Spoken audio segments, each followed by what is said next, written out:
রাঙ্গাবালিতে যৌথ বাহিনীর মহড়া, ভোটার নিরাপত্তায় কঠোর অবস্থান।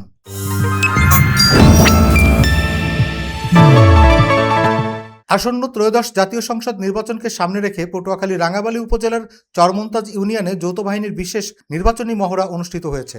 সোমবার সকাল 11টায় এই মহড়া অনুষ্ঠিত হয়। নির্বাচনী মহড়ায় বাংলাদেশ নৌবাহিনী, কোস্টগার্ড ও বাংলাদেশ পুলিশের সদস্যরা অংশ নেন। মহড়া উপলক্ষে যৌথ বাহিনীর সদস্যরা চরমন্তাজ ইউনিয়নের বিভিন্ন ভোট কেন্দ্র প্রদক্ষিণ করেন। মহড়ার মূল উদ্দেশ্য ছিল নির্বাচন চলাকালীন আইনশৃঙ্খলা পরিস্থিতি স্বাভাবিক রাখা এবং যে কোনো ধরনের বিশৃঙ্খলা বা অপ্রীতিকর ঘটনা প্রতিরোধ করা। একই সঙ্গে সাধারণ ভোটাররা যেন নির্বিঘ্নে ও নিরাপদ পরিবেশে ভোটাধিকার প্রয়োগ করতে পারেন সে বিষয়ে জনসাধারণকে আশ্বস্ত করা। মহড়া শেষে যৌথ বাহিনীর পক্ষ থেকে জানানো হয়, রাঙ্গাবালী উপজেলার 6টি ইউনিয়ন নিয়ে গঠিত এবং চরমন্তাজ ইউনিয়ন চারদিকে নদীবেষ্টিত হওয়ায় এখানে বিশেষ নিরাপত্তা ব্যবস্থা গ্রহণ করা হয়েছে। যে কোনো অনাকাঙ্ক্ষিত পরিস্থিতি মোকাবেলায় যৌথ বাহিনী সর্বদা সতর্ক অবস্থানে রয়েছে এবং এলাকার আইনশৃঙ্খলা পরিস্থিতি সম্পূর্ণ নিয়ন্ত্রণে রয়েছে বলে তারা জানান।